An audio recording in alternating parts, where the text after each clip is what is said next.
Apaga las luces, sube el volumen, ya estás en tu dosis semanal de historias de terror, aquí en Espectro Podcast. Soy Oscar Morales, como en cada semana me da muchísimo gusto saludarte, me da muchísimo gusto que estés aquí preparado, preparada para darte este tiempo o dejarme acompañarte mientras te cuento estas espeluznantes historias que tengo recopiladas el día de hoy para ti. Como ya probablemente habrás visto en el título, hoy vamos a estar hablando de un lugar súper emblemático que es uno de los puntos de destino más visitados, al menos en nivel Ciudad de México, que es el Castillo de Chapultepec. Si no conoces este lugar, probablemente no seas de México, pero no está por más mencionarte que el lugar fue construido principalmente como una residencia virreinal. Posteriormente albergó un colegio militar, luego otra residencia imperial y después fungió como la casa presidencial durante muchísimos años, hasta 1944, que abrió sus puertas para ubicar el Museo Nacional de Historia. Una vez dicho esto, quiero decirte que este lugar ha sido marcado por la historia, por además de su carga política, también por una carga bélica, de batallas que hubieron ahí, como lo fue la intervención estadounidense en su momento. Bueno, una vez planteé este lugar en la ecuación el día de hoy, quiero que me acompañes a escuchar las historias que logré recopilar para ti. Una fue compartida aquí al podcast y sobre de ello investigué otras dos historias que son contadas por una misma persona a través de Facebook. Ahora sí, sin nada más que agregar, vamos con esta primera historia que es compartida por un antiguo vigilante, por un antiguo cuidador del Museo Nacional de Historia. Te pido me acompañes a escuchar su escalofriante testimonio. Esto nos pasó varias veces. Estábamos en turno de noche, todo estaba cerrado y ya no había visitantes. Y en esas ocasiones que uno ya se anda quedando hasta dormido mientras está haciendo su trabajo, empezaba a oler a pólvora. Y un olor fuerte, como si alguien hubiera disparado un arma. Al principio pensé que venía del bosque, que quizás había fuegos artificiales o algo. Pero yo y los compañeros salíamos a revisar y no se escuchaba ni se veía nada. Era un olor que aparecía y desaparecía, así de la nada. Lo extraño es que el castillo no tiene ninguna actividad que justifique ese olor. Ahí no hay eventos con pirotecnia ni materiales que puedan producirlo. Y los reportes del museo confirman que durante las noches no hay ninguna fuente de combustión o mantenimiento. Aún así, el exvigilante aseguraba que el olor era tan fuerte que impregnaba el aire por minutos, y que varios compañeros lo notaban al mismo tiempo. Una noche, eran como las 2 de la mañana. Estaba en la parte alta por donde está el Salón de los Héroes y empezó a oler fuerte. Le hablé por radio a un compañero que estaba abajo y antes de que dijera nada, él me preguntó: «Oye, huele raro, ¿no?» Los dos estábamos al tanto de lo mismo. Era pólvora, sin duda, pero no había nadie. Nada encendido, ni siquiera ruido. El Salón de los Héroes está dedicado a los cadetes del colegio militar que murieron defendiendo el castillo durante la invasión de 1847. Para muchos trabajadores del museo, esa zona tiene una energía muy particular. Cuentan que a veces se escuchan pasos, murmullos o el eco de las botas sobre el piso, aunque estén completamente solos en las instalaciones. Después de eso escuché pasos detrás de mí, como si alguien viniera caminando rápido. Me volteé y no había nadie, solo el sonido de las botas que se escuchaban. No te voy a mentir, se me enchinó la piel. Acorde al testimonio, los vigilantes revisaron las cámaras, buscaron desperfectos en la electricidad, incluso reportaron el olor a sus superiores por si había alguna emergencia adentro del bosque, pero nunca encontraron una causa, ninguna explicación lógica. Con el tiempo comenzaron a notar que el fenómeno se repetía más o menos en las mismas fechas, principios de septiembre, justo cuando se conmemora la defensa del castillo.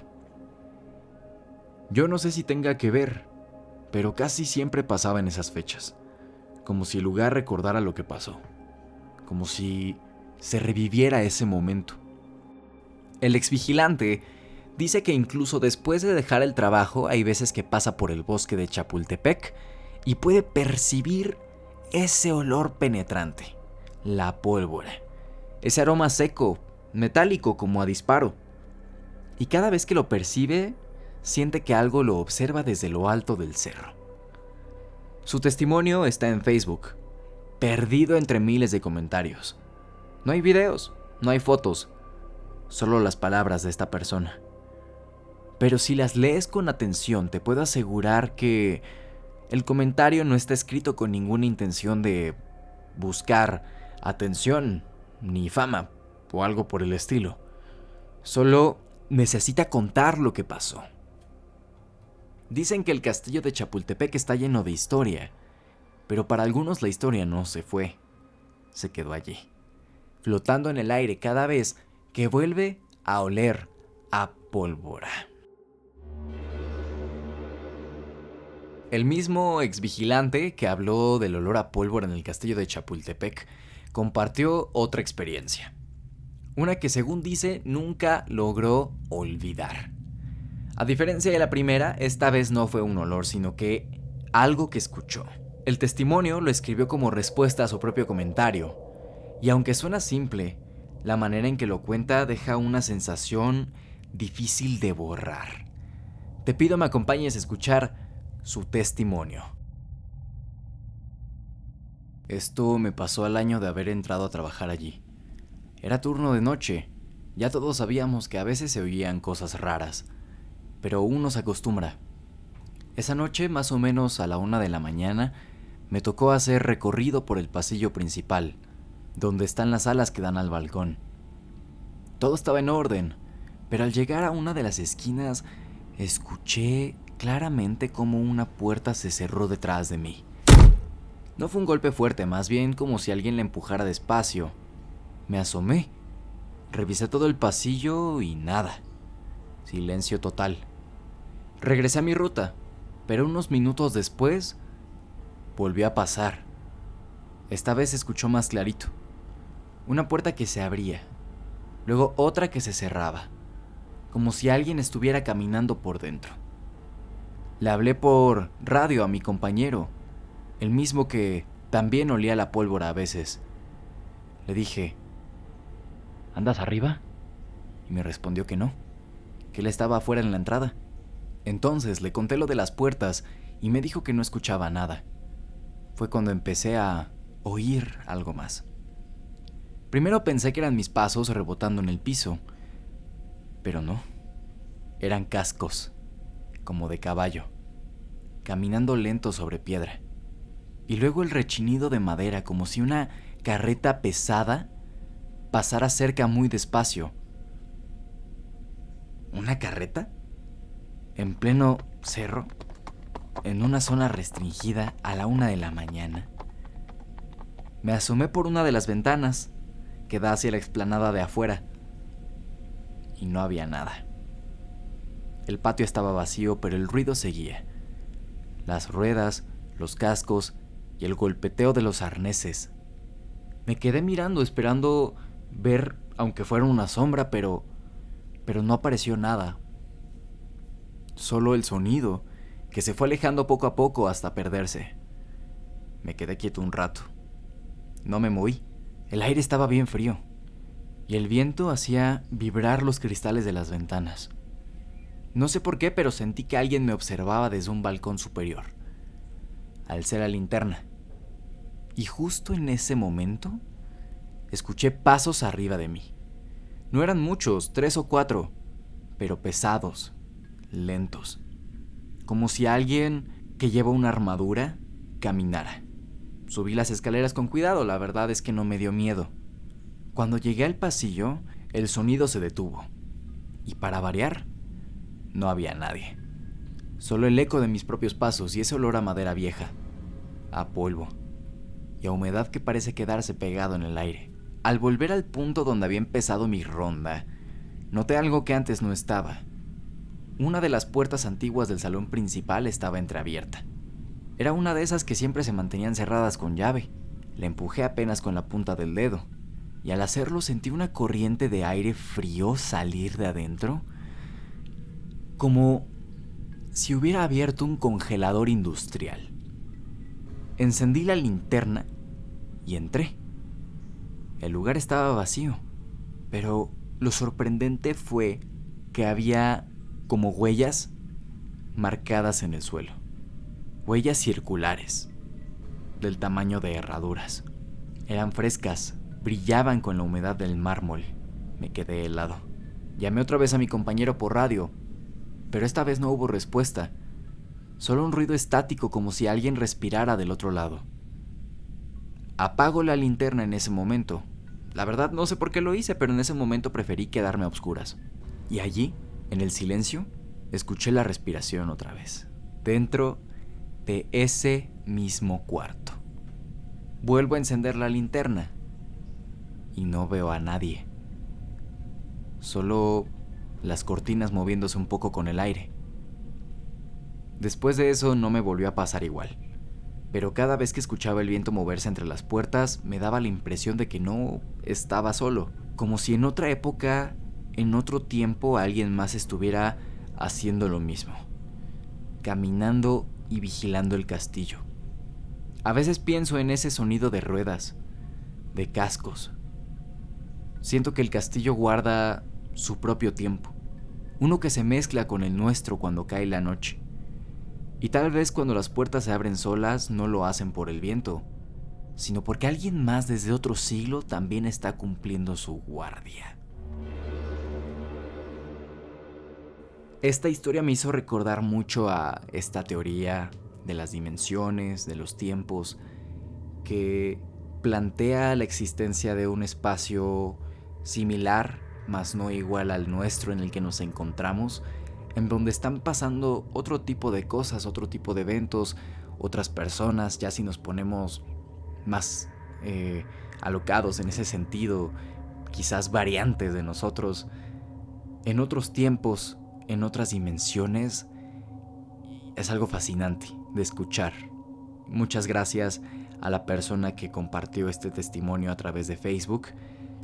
Y te recuerdo que si quieres que compartamos tu historia aquí en Espectro Podcast, la puedes enviar a través de los comentarios de YouTube o a través de mis redes sociales que estarás viendo en pantalla. Vamos con la última historia que fue la que recibí.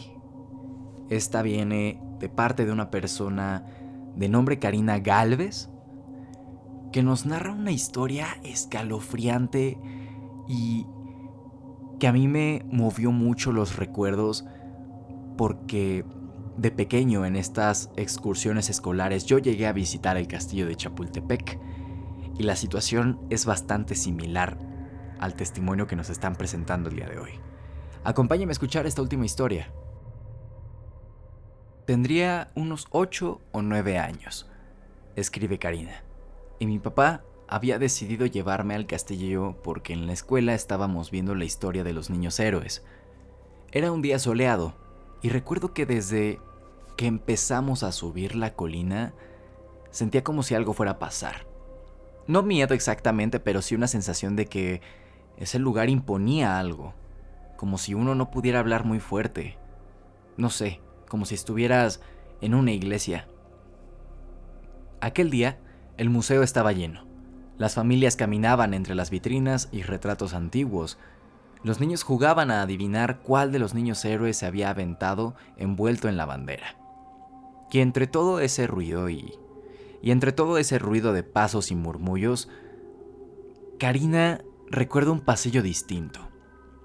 Más silencioso, más fresco y con una luz tenue que se filtraba por los ventanales. Dice que su papá se había detenido a leer una descripción en una de las paredes y que ella, curiosa, se asomó a una habitación que estaba restringida por unos barrotes cubiertos con una tela roja. Uno de esos cuartos a los que el público no tiene acceso, pero que desde fuera parecen conservados tal como estaban hace más de un siglo. No sé por qué, pero sentí que debía mirar. Describe. Me acerqué despacito, levanté un poco la tela roja para ver mejor, y ahí fue cuando lo vi. En una esquina del cuarto, justo junto a la ventana, había un hombre de pie. Llevaba puesta una especie de chaqueta oscura, como un uniforme antiguo. Su postura era recta, casi militar. Por un instante, Karina pensó que era un guardia del museo vigilando el área. Pero algo no encajaba. El aire dentro del cuarto se sentía helado a pesar del calor de afuera. ¿Y lo perturbador? Es que el hombre no se movía, ni un solo parpadeo, ni un giro de cabeza. Intenté verle a la cara, dice Karina, pero no tenía. No había ojos, ni boca, ni nada. Solo una forma humana pero sin rostro. Y aún así sentí que me miraba. La niña retrocede de golpe. Tropieza con una cuerda de seguridad. Salió corriendo por el pasillo y abrazó del brazo a su papá, llorando. Él, confundido, trató de calmarla, pensando que tal vez se había asustado con una figura de cera o algún reflejo. Pero cuando regresaron al punto donde ella aseguraba haber visto al hombre sin rostro, la habitación estaba completamente vacía, únicamente acompañada por un par de muebles antiguos. Esa fue la historia de Karina. Me imagino la situación de la niña curiosa yendo a abrir uno de los cuartos que están restringidos al público, ocultado por una cortina, y encuentra esa imagen perturbadora. Déjame en los comentarios tú qué hubieras hecho en ese caso. Yo la verdad me habría quedado traumado de por vida, pero probablemente también habría recurrido a alguna persona que me estuviera acompañando en ese momento. No te olvides de dejar tu like si el contenido fue de tu agrado. Nos vemos la semana que viene. Ya estoy preparando los especiales para esta temporada de terror, protagonizada por los Días de Muertos y las diferentes festividades que acompañan a este mes del terror. Sin nada más que decirte, yo me despido. Esto fue Espectro Podcast y yo fui Oscar Morales. Nos escuchamos la semana que viene.